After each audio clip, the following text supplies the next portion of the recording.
मैं जीवन प्रजापति स्वागत करता हूं आपका आपके अपने स्टडी चैनल माँ भारती क्लासेज में। देखिए, आज का जो हमारे इतिहास का टॉपिक है वो है महाजनपद काल। क्या है? महाजनपद काल आज का हमारा टॉपिक है। पिछली क्लास में हमने कवर किया था बौद्ध धर्म को।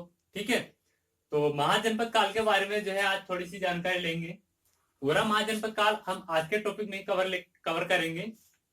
तो देखिए, महाजनपद काल बेसिकली है क्या, कहां से जो है इस काल का उदय हुआ है, तो उसके बारे में थोड़ी जानकारी लेते हैं। देखिए, सबसे पहले जो था हमारा ऋग्वैदिक काल। ऋग्वैदिक काल के बाद जिस राजनीतिक समुदाय का उदय हुआ है, ठीक है, तो उसी को क्या कहा गया, हमारा महाजनपद काल। देखिए क्या है, वैदिक काल के बाद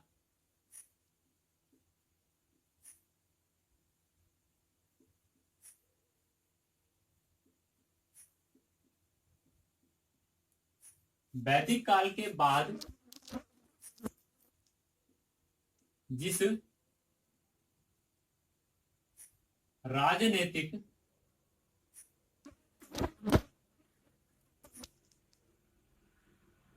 समुदाय का उदय हुआ है,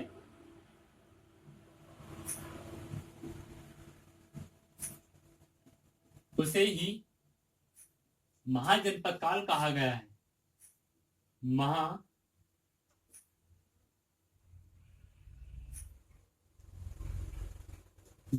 काल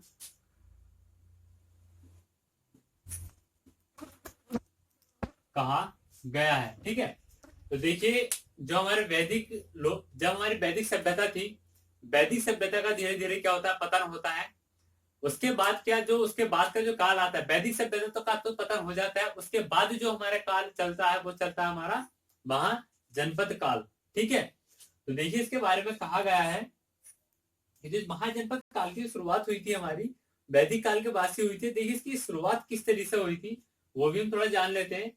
देखिए, वैदिक काल में भी कौन सा, उत्तर वैदिक काल में, सॉरी ऋग्वैदिक काल में, जो पूर्व वैदिक काल था या फिर ऋग्वैदिक काल था, उसमें क्या था, हमारा जो हमारी व्यवस्था थी रहने की, वो हम जो उस समय के लोग रहते थे वो रहते कबीलों में। ठीक है, जो ऋग्वैदिक कालीन लोग थे वो कबीलों में रहते थे। कबीले भी वो जो है स्थायी उनका जीवन था नहीं, चलते फिरते वो जो है कबीलों में रहते थे। तो क्या था कि उन लोगों की सुरक्षा के लिए क्या किया था, कबीलों का एक जो है राजा नियुक्त किया जाता था। कबीलों का एक राजा नियुक्त किया जाता था उन लोगों की सुरक्षा के लिए, जो कबीलों के सदस्य होते थे, उस कबीलों में रहने वाले लोग होते थे। तो उन लोगों की सुरक्षा के लिए एक राजा नियुक्त किया जाता था, और वो जो था राजा, उसका कर्तव्य बनता था कि वो कबीले में रहने वाले लोगों की सुरक्षा करे। उसका होता था चुनाव उस समय पर। किस समय पर? ऋग्वैदिक काल में राजा का चुनाव होता था। ठीक है, आगे परंपरा चली, उत्तर वैदिक काल आया। उत्तर वैदिक काल में आके क्या हो गया था, ऋग्वैदिक काल में राजा का होता था चुनाव, पर उत्तर वैदिक काल में आते आते क्या हुआ, राजा का पद क्या हो गया, स्थायी हो गया, यानी कि वंशानुगत राजा का पद हो गया। ठीक है, तो उत्तर वैदिक काल में राजा का पद हो गया था हमारा वंशानुगत। वहां से हमें फिर क्या हुआ, जब राजा का पद वंशानुगत हुआ, वहां पर भी क्या थे, हमारे कबीले थे। क्या था, उत्तर वैदिक काल में भी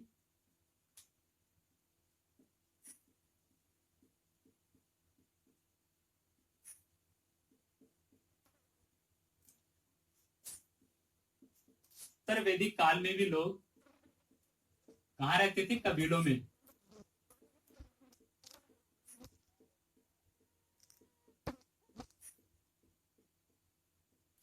उत्तर वैदिक काल में भी लोग कहाँ रहते थे, कबीलों में रहते थे। ठीक है, अब वहां से देखिए आगे, जो कबीलों में रहते थे, और कबीलों का मुख्य क्या होता था,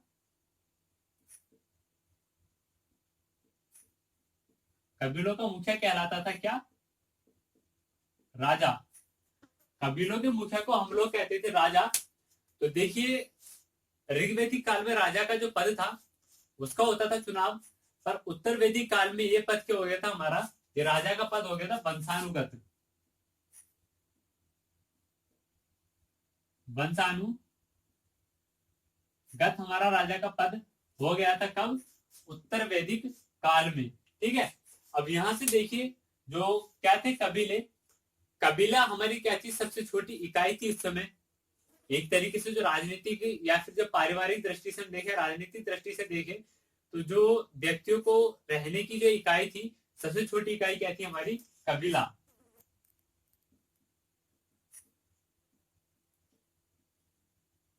कबीलों में लोग रहते थे। कबीलों में किस तरीके से लोग रहते थे? इसके अंदर रहते थे कुटुंब में या कुल में। कुटुंब में या फिर कुल में। ठीक है, फिर कुटुंब या कुल को मिलकर के बनता था हमारा ग्राम बनता था। कुटुंब या कुल को मिलाकर के बनता था हमारा ग्राम। ग्राम दो तीन, कई सारे गांव मिलाकर के, दो तीन गांव मिलाकर के क्या बनता था? हमारा विश्व। फिर बना हमारा विश्व, और उसके बाद क्या बनता है? विश्व को जब विश्व बन गया हमारे, सबसे पहले क्या थे? कुटुंब या कुल। दो तीन कुटुंब या कुलों को मिला के क्या बन गया? हमारा ग्राम। दो तीन गांव या फिर उससे ज्यादा गांव को मिलाकर के क्या बन गया? हमारा विश्व। अब दो तीन विश्व या फिर उससे ज्यादा विश्वों को मिलाकर के क्या बना? हमारा जन। क्या बना? जन। अब देखिए बात पहुंच गई हमारी जन तक। अब दो तीन जन या फिर उससे ज्यादा जनों को मिलाकर के क्या बना? हमारा जनपद। फिर क्या बना यहां पर? हमारा जनपद। अब देखिए यहां बात आती है जनपद की। जनपद तक आते आते हमारा क्या हो गया? काफी बड़ा जो है साम्राज्य, राज्य हो चुका था। क्यों? क्योंकि सबसे पहले इसमें भी अब क्या है? सबसे छोटी इकाई तो इसकी यही है, कुटुंब, सॉरी, कुटुंब या फिर कुल। सबसे छोटी इकाई जनपद। जनपद तो एक तरीके से सबसे बड़ी इकाई होगी, पर उसकी जो सबसे छोटी इकाई है, जनपद की सबसे छोटी इकाई क्या? हमारी कुटुंब या कुल ही जनपद की क्या है? हमारी सबसे छोटी इकाई है। फिर उससे बड़ी क्या है? हमारी ग्राम। ग्राम से बड़ी विश्व। विश्व से बड़ी जन। और सबसे बड़ी समय क्या थी? जनपद। क्या थी? हमारी इकाई थी, राजनीतिक दृष्टि से अगर हम देखें तो। ठीक है, अब यहाँ पर जनपद से भी बड़ी बात होती तो फिर क्या बनते हैं हमारे? फिर नाम आता है हमारे पास महाजनपद का। किसका? महाजनपद का नाम हमारे पास आता है। तो देखिए ये थे हमारे महाजनपद के उदय का एक तरीके से हम स्ट्रक्चर कह सकते हैं कि महाजनपद काल का उदय किस तरीके से हुआ है। ठीक है, महाजनपद काल का उदय किस तरीके से हुआ है, तो इसको क्या कह सकते हैं हम? एक तरीके से स्ट्रक्चर कह सकते हैं महाजनपद काल के उदय का। क्या है? सबसे पहले कुटुंब या कुल, उसके बाद ग्राम, फिर विश्व, फिर जन से मिले, फिर जन को मिला करके बनाया जनपद, और जनपद से, जनपदों से मिलकर बना क्या है? महाजनपद। ठीक है, अब देखिए महाजनपद काल के बारे में जो हमारे स्रोत हैं, ये कहां से हमें पता चलता है महाजनपद काल के बारे में? तो इसके बारे में थोड़ी सी जानकारी हमें मिलती है, जो हमारे जैन धर्म और बौद्ध धर्म के जो ग्रंथ हैं उनसे जानकारी मिलती है। ठीक है, बिल्कुल सही तो दोनों में एक दूसरे से मेल तो नहीं खाते थे, पर ज्यादातर जो है मेल खाते हैं। और उन्हीं दो ग्रंथ थे हमारे। पहला था हमारा अंगुत्तर निकाय। पहला ग्रंथ था हमारा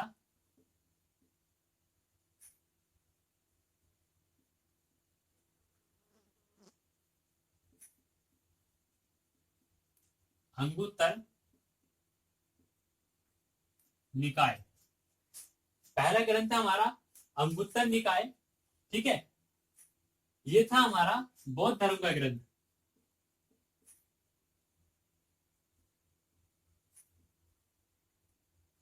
बौद्ध धर्म का ग्रंथ था हमारा अंगुत्तर निकाय। और दूसरा ग्रंथ आता है हमारे पास भगवती सूत्र।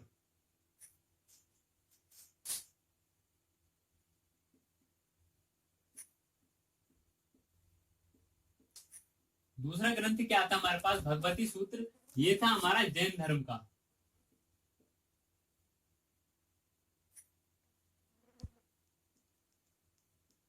ये था हमारा जैन धर्म का। ये कौन सा था? हमारा भगवती सूत्र। इन दोनों से ही हमें किसके बारे में जानकारी मिलती है? 16 महाजनपदों के बारे में।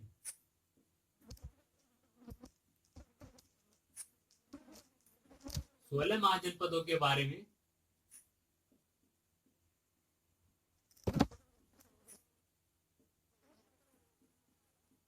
इन दोनों से ही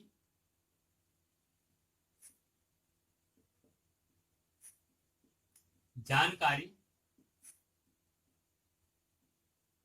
मिलती है। ठीक है, अब देखिए 16 महाजनपद है हमारे पास। कितने महाजनपद हैं? 16। ठीक है, 16 महाजनपदों में देखिए कुछ महाजनपद थे हमारे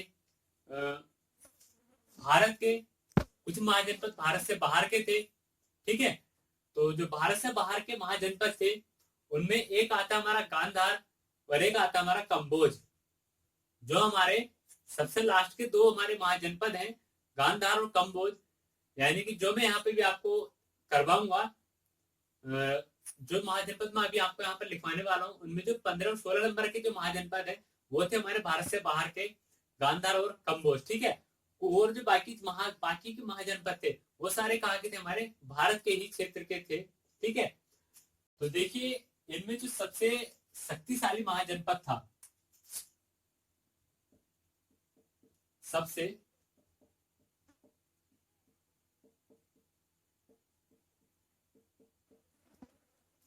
शक्तिशाली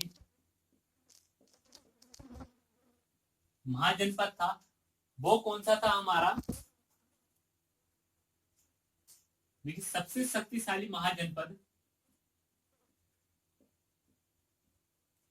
वो था हमारा मगध। क्या था? मगध महाजनपद क्या था हमारा? सबसे शक्तिशाली क्या था? महाजनपद था। ठीक है, मगध महाजनपद सबसे शक्तिशाली महाजनपद था हमारा। आगे बात आती है हमारी, अभी देखिए हमारे भारत में भी ये जितने भी महाजनपद थे, 16 महाजनपद में 2 महाजनपद हमारे भारत के बाहर के थे। वर्तमान स्थिति को अगर हम देखते हुए बताएं, कहें जो हमारे भारत की वर्तमान स्थिति है अगर उसको देखते हुए कहें, तो जो हमारे 2 महाजनपद थे गांधार और कंबोज, वो हमारे भारत से बाहर के थे। क्या है? ये पाकिस्तान और अफगानिस्तान के क्षेत्र में इस समय जो है वर्तमान स्थिति इनकी जो है, पाकिस्तान वर्तमान में जो है अगर स्थिति लगाए तो पाकिस्तान और अफगानिस्तान में आती है। ठीक है, उसके बाद जितने भी हमारे बसते वो सारे क्या भारत में थे। और भारत में दक्षिण भारत का वर्तमान स्थिति को देखते हुए दक्षिण भारत का एकमात्र क्या था हमारे पास? महाजनपद था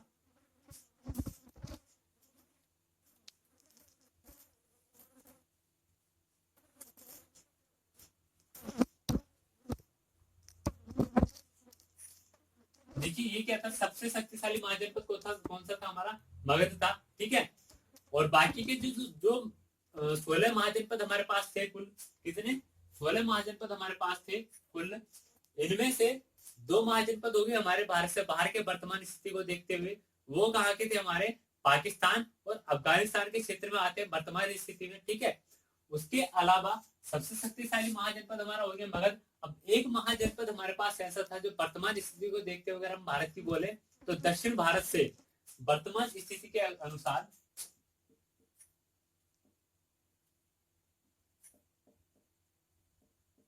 दक्षिण भारत से एकमात्र महाजनपद अस्मक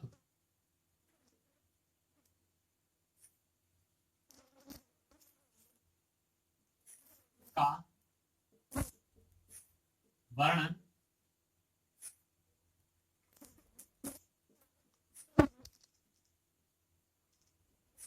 मिलता है। ठीक है, तो देखिए ये थी हमारी कुछ थोड़ी मोटी जानकारी महाजनपदों के बारे में।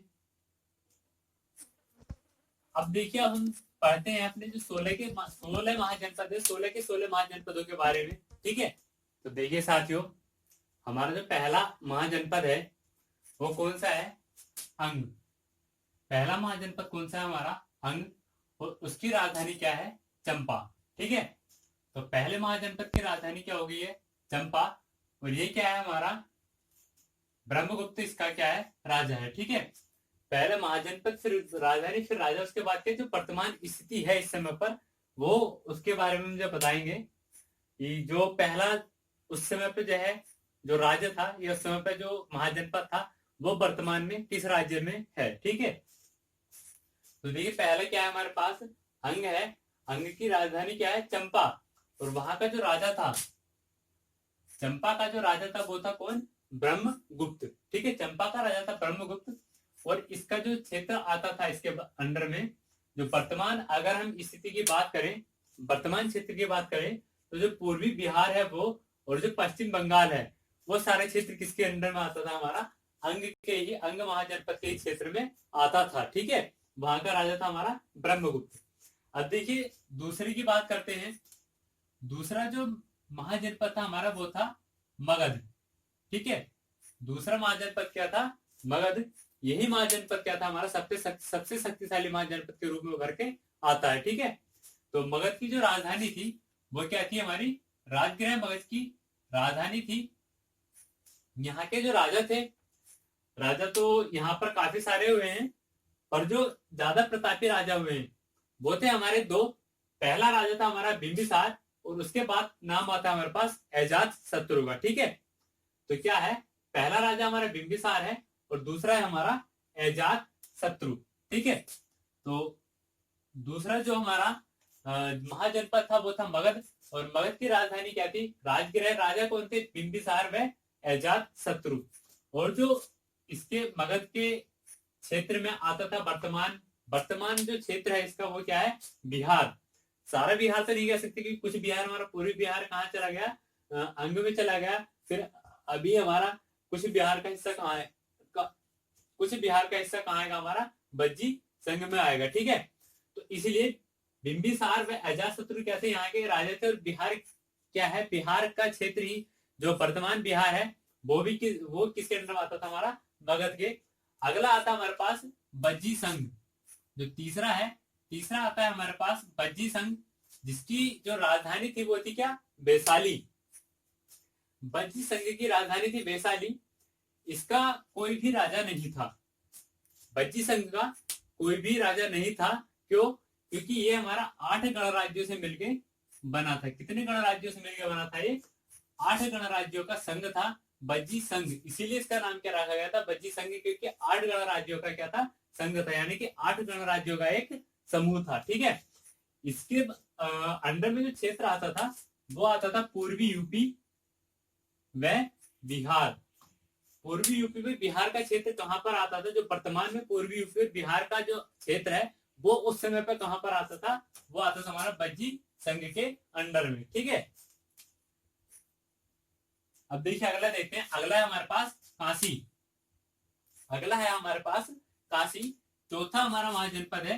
काशी की जो राजधानी थी वो क्या थी, वाराणसी थी। काशी की राजधानी थी वाराणसी। और जो काशी का भी कोई राजा नहीं था, काशी का भी कोई राजा नहीं था। काशी किसके अधीन था, कौशल एक हमारे पास महाजनपद है, उसके अधीन क्या था, हमारा काशी महाजनपद था। जो इसका क्षेत्र आता है वो क्षेत्र आता है वर्तमान में जो हमारा वाराणसी जिला है यूपी का। ठीक है, तो उसके आसपास का जितना भी क्षेत्र है वो सब किसके अंडर में आता था, काशी के अंडर में आता था। आगे देखिए नंबर 5 पे आता है हमारा कौशल। नंबर 5 पे क्या आता है, कौशल। कौशल की राजधानी क्या थी, श्रावस्ती। कौशल की राजधानी क्या थी, श्रावस्ती कौशल की राजधानी थी। और कौशल का जो राजा था वो क्या था, हमारा प्रसेनजीत। कौशल का राजा था प्रसेनजीत।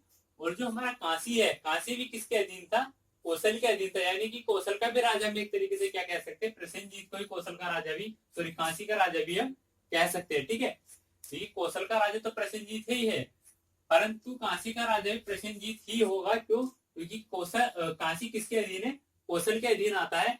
तो यहाँ का भी राजा कौन हो सकता है, काशी का राजा भी कौन है, प्रसेनजीत ही होगा। ठीक है, अब बात आ गई है वर्तमान क्षेत्र की। तो कौशल में का जो वर्तमान क्षेत्र है वो क्या है, यूपी का फैजाबाद जिला और श्रावस्ती। ठीक है, यूपी का फैजाबाद व श्रावस्ती जो आते हैं वो किसके अंडर में, वो वर्तमान का वर्तमान जो क्षेत्र है जो उस समय कौशल में आता था, उसका जो वर्तमान क्षेत्र है वो क्या है, यूपी का फैजाबाद व श्रावस्ती है। ठीक है, अगला देखते हैं। अगला आता है हमारा मल्ल संघ। अगला है हमारा मल्ल संघ। मल्ल संघ की राजधानी है हमारी कुशीनारा। या फिर क्या कह सकते हैं पावा, कुशीनारा या फिर इसको कह सकते हैं पावा। ठीक है, पावा या कुशीनारा क्या थी, हमारी मल्ल संघ की राजधानी थी। यहाँ पर राजा के बारे में कुछ भी हमें देखने के लिए मिलता नहीं है, क्योंकि राजा के बारे में यहाँ के कुछ भी हमारे पास साक्ष्य नहीं है, तो इसलिए यहाँ के राजा के बारे में जानकारी नहीं मिल पाती है। जो क्षेत्र था, वर्तमान क्षेत्र था हमारा पूर्वी यूपी। वर्तमान क्षेत्र क्या था हमारा, पूर्वी यूपी था वर्तमान क्षेत्र। आगे देखिए, सातवां जो महाजनपद आता है वो आता है हमारा चेदी। सातवां महाजनपद कौन सा आता है, सातवां महाजनपद आता है चेदी। चेदी की जो राजधानी थी वो थी हमारी शक्तिमती, क्या थी, शक्तिवती या फिर क्या कह सकते हैं इसको, सोत्यवती। शक्तिमती या फिर सोत्यवती इसकी राजधानी हम कह सकते हैं, दोनों में से कुछ भी आ सकता है। चेदी की राजधानी क्या, शक्तिवती या फिर सोत्यवती। यहाँ पर भी राजा के बारे में हमारे इतिहासकार क्या रहते हैं, मौन रहते हैं, यानी कि यहाँ पर भी जो है राजा का कोई जिक्र नहीं मिलता है इतिहासकारों को। यहाँ के राजा के बारे में हमारे इतिहासकार क्या है, मौन रह जाते हैं। और जो क्षेत्र आता है यहाँ का क्षेत्र, देखिए क्षेत्र है हमारा यूपी का बुंदेलखंड वाला क्षेत्र। जो यूपी में बुंदेलखंड का क्षेत्र पड़ता है वो क्या था हमारा, उस समय पे चेदी के अंडर में, चेदी महाजनपद के अंडर में आता था वर्तमान का बुंदेलखंड। ठीक है, अगला जो हमारा नंबर 8 पे आता है, 8वां महाजनपद है हमारा वत्स। क्या है, 8वां महाजनपद हमारा वत्स। और वत्स की जो राजधानी है वो है क्या, कौशाम्बी। वत्स की राजधानी क्या है, कौशाम्बी। और वहां का राजा कौन है, उदयन। उदयन कहाँ का राजा है, वत्स का राजधानी है हमारी कौशाम्बी। अब देखिए, जो हमारा वत्स महाजनपद था उसका क्षेत्र वर्तमान में क्या है, तो जो हमारा इस समय यूपी का इलाहाबाद है, यूपी का इलाहाबाद है, वो क्या है, उस समय का क्या था, वत्स महाजनपद था। ठीक है, तो जो यूपी का इलाहाबाद है वो उस समय का वत्स महाजनपद था। आगे देखते हैं, नंबर 9 पे आता है हमारा कुरु। नंबर 9 पे आता है हमारा कुरु। कुरु महाजनपद की जो राजधानी थी वो थी इंद्रप्रस्थ। क्या थी, कुरु महाजनपद की राजधानी क्या थी, इंद्रप्रस्थ। और इंद्रप्रस्थ हमारा किसी का पुराना नाम भी है, इंद्रप्रस्थ किसी का पुराना नाम भी है।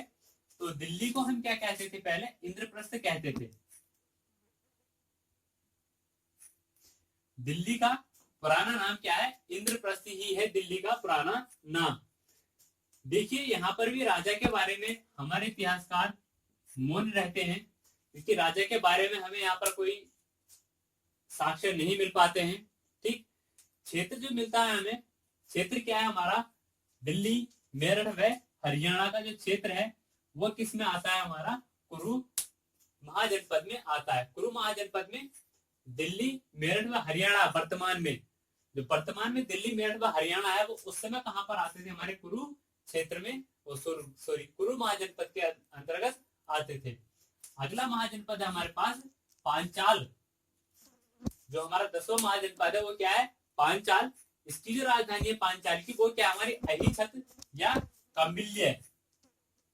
अहिछत या कौंडिल्य क्या है, यहाँ की राजधानी है, सॉरी कौंडिल्य नहीं, कांबिल्य है।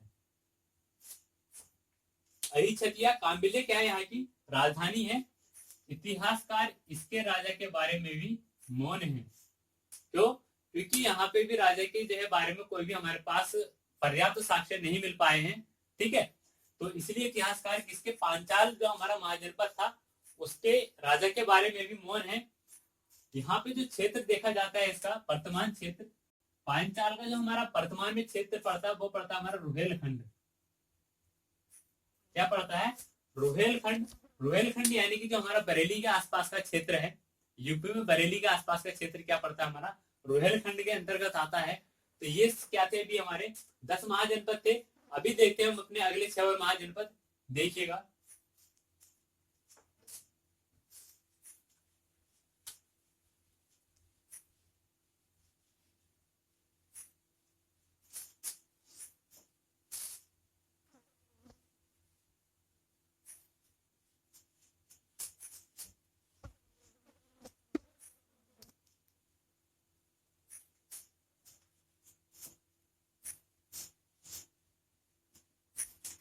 देखिए अगला हमारा 11वां नंबर आता है।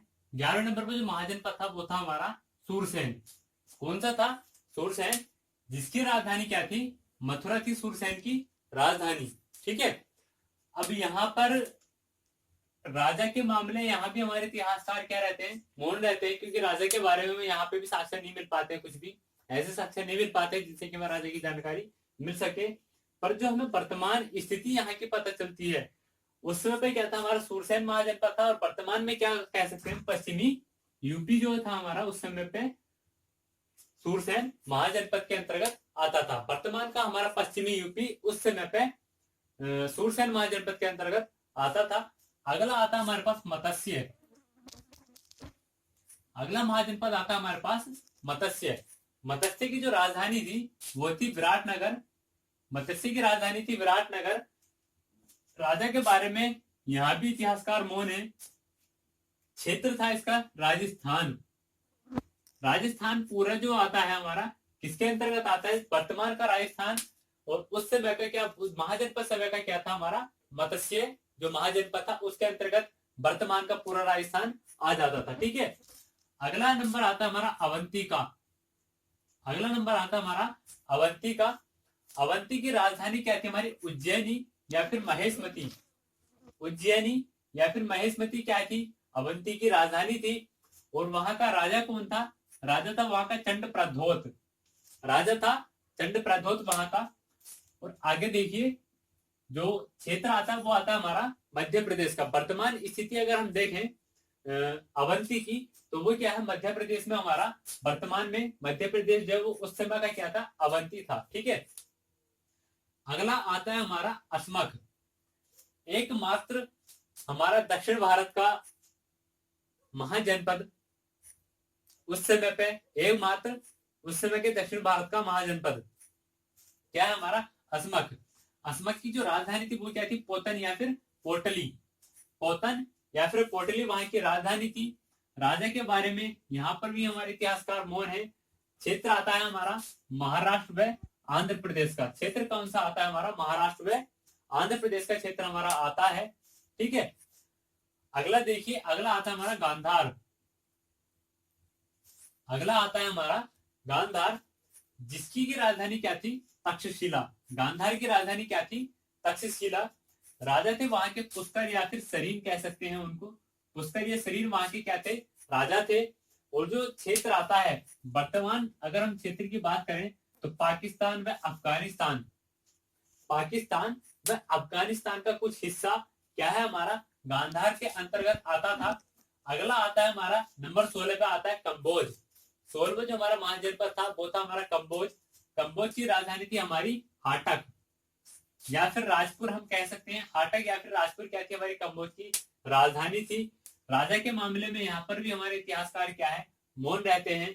कोई जो है ऐसे साक्ष्य हमें नहीं मिल पाती जिससे कि हमें यहाँ के राजा की जानकारी मिल पाए। ठीक है। आगे क्या है? यहाँ का जो क्षेत्र है, वर्तमान जो क्षेत्र है वो क्या हमारा? अफगानिस्तान। जो वर्तमान का उत्तरी अफगानिस्तान है वो उस समय का क्या था? कंबोज महाजनपद था। ठीक है। तो देखिए ये था हमारे महाजनपद जो कि आज की क्लास में हमने पढ़े हैं। परीक्षा की दृष्टि से बहुत ही महत्वपूर्ण हमारा पोर्शन था ये आज का महाजनपद काल। ठीक है। तो आज की क्लास हम यही समाप्त करते हैं। मिलेंगे अगली क्लास में। तब तक के लिए जय हिंद।